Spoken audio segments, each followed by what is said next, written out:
nezvoní. Probouzíme demokracii,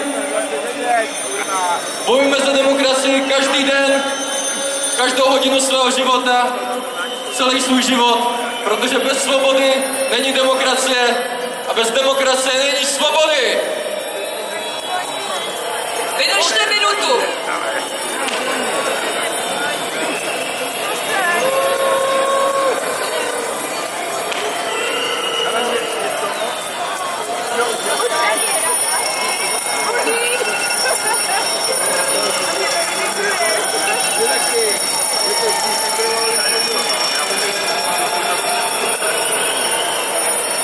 Teď je to na vás.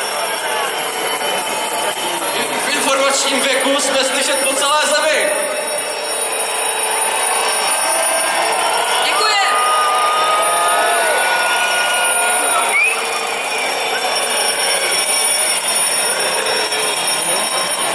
Děkuji. Tak, prosím, já vás požádám, abyste vypli své budíky. Já vzhledem k tomu, že jsem staromilec, miluju opravdu staré drčící budíky, miluju psaní perem, tak děkuji vám, kteří jste si přinesli ty opravdové krásné zvonící budíky. A já